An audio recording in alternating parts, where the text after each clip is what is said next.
time for video. Pop-up video. Okay, so I'm back in the car, as you can see. And I'm tired. I'm very tired. I didn't sleep last night, and I'm belching because I had a slice of pizza for breakfast. That's the best breakfast choice. Anyway, that's today's video message from my friend Lilla, a friend of mine who lives around the world while I'm lying and lonely.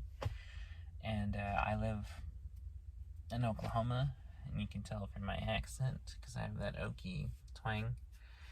And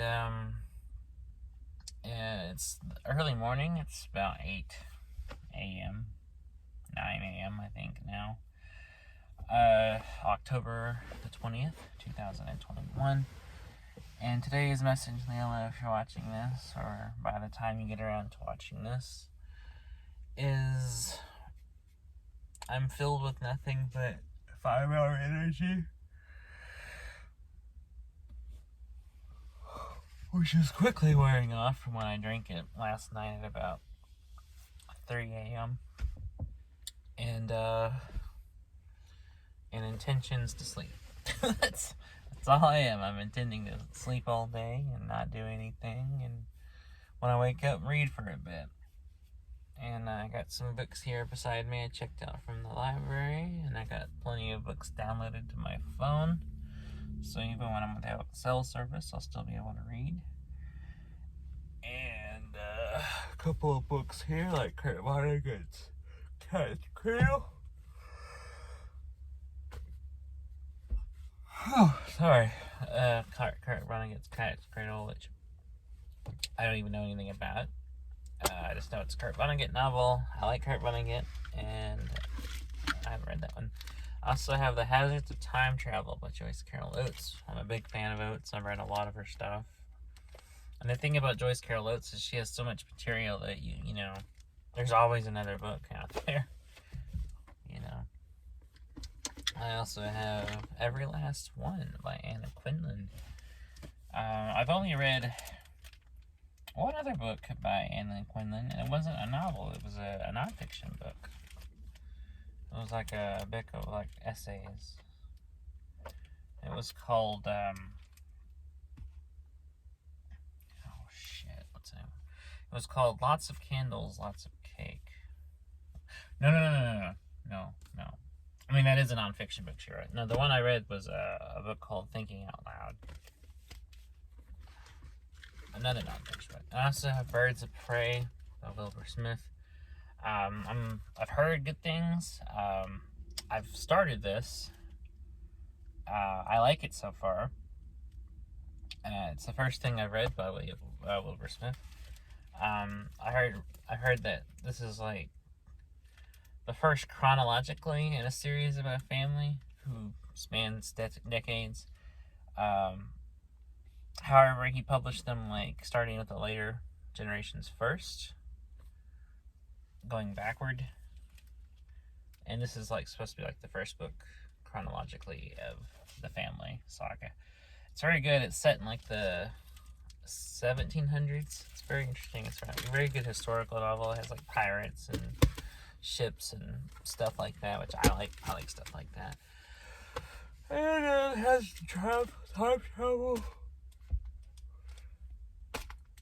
Jesus, I haven't started this yet, but it's like a science fiction novel about a couple who are, as punishment for crimes, are sent back in time. Which is pretty cool.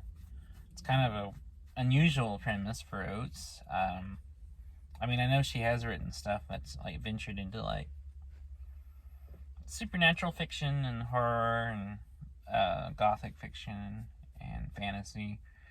And I've even read a couple like short stories by her that kind of ventured into science fiction. So it'll be interesting to read that kind of premise, but for something like that by her.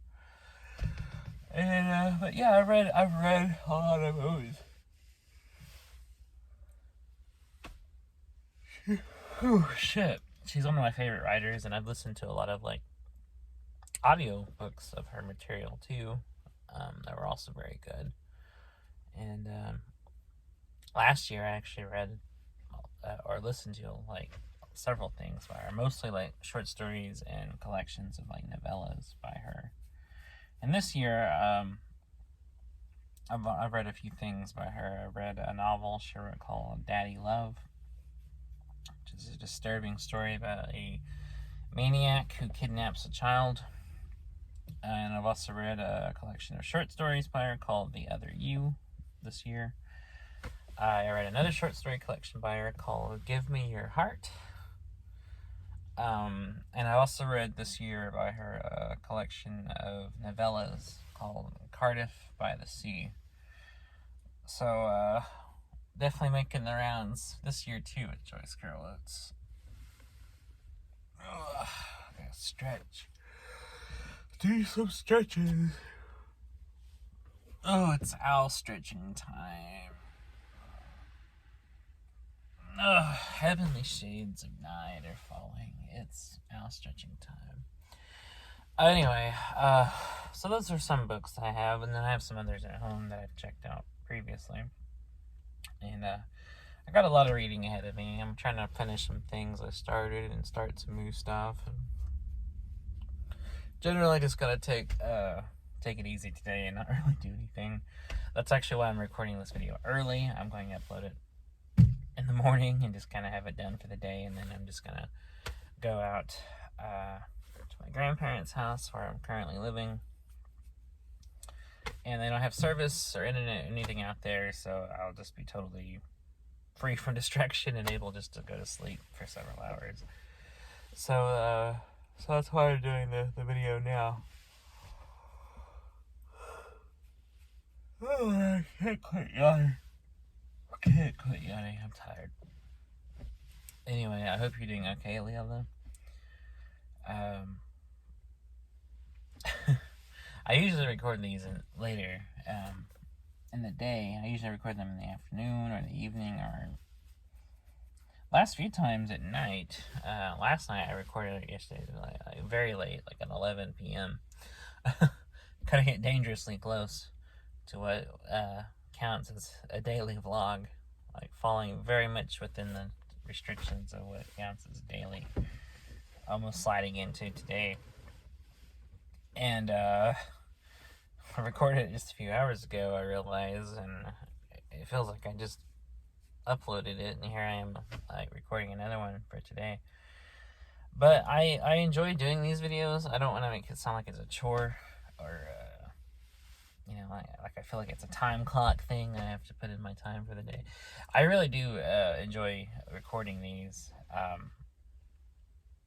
don't know, like I like rambling on about stuff that's of no interest to anyone but me, and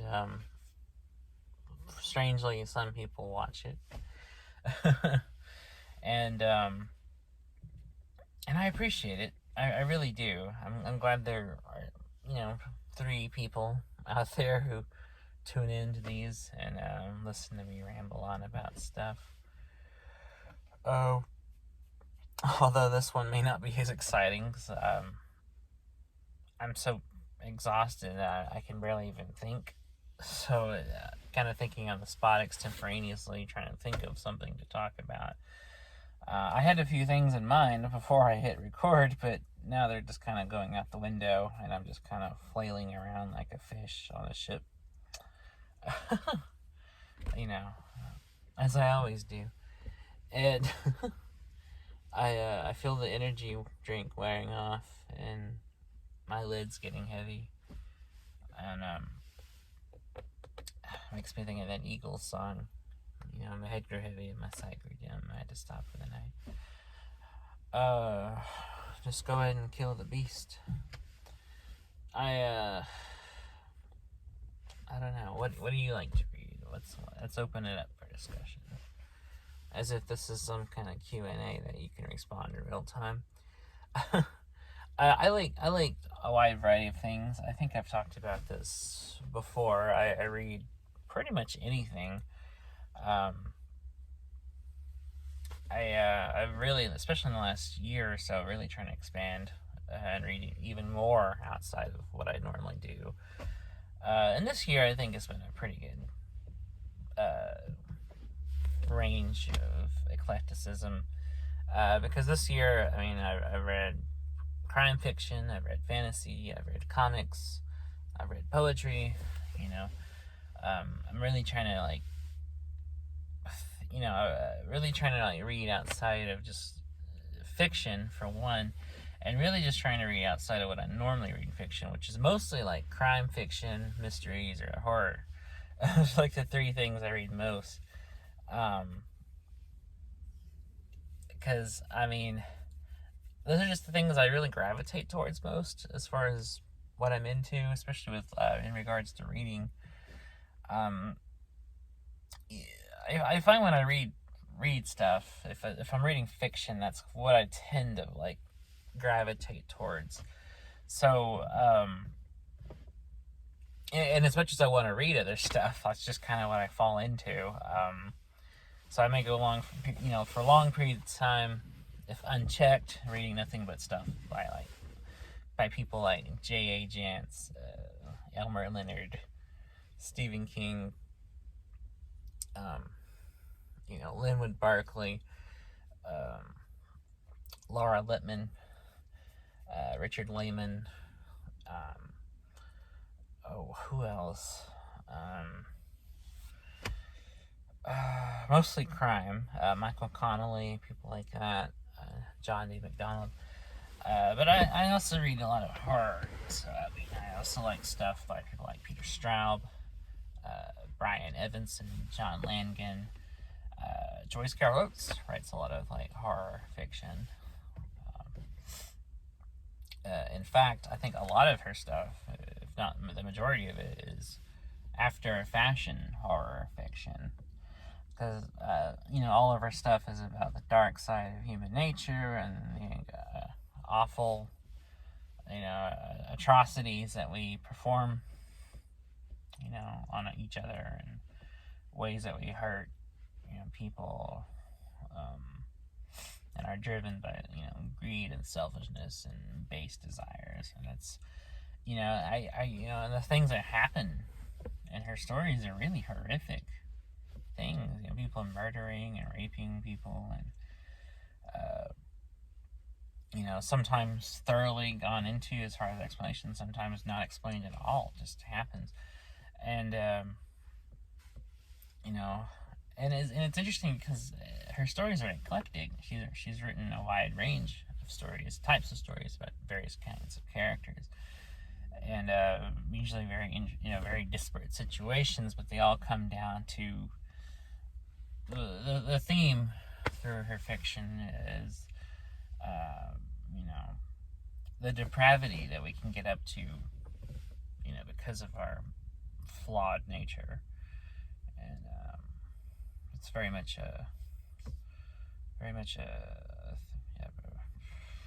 I can't even think of the word. I'm so tired. Preoccupation with her. It's very much on the forefront of her mind, and she really examines these things. More often than not. Sometimes though it's not. I mean, she's also written other things. A few stories here and there that I've read that weren't so much dark or violent, but more just about lonely people.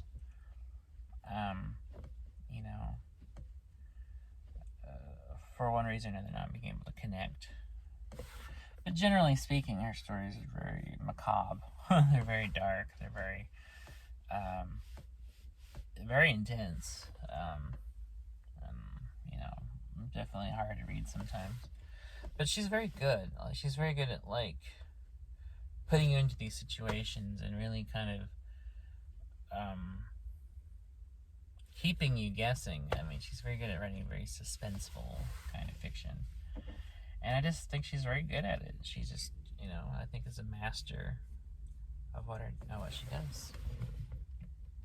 Oh my goodness, somebody called me just now, left a voicemail.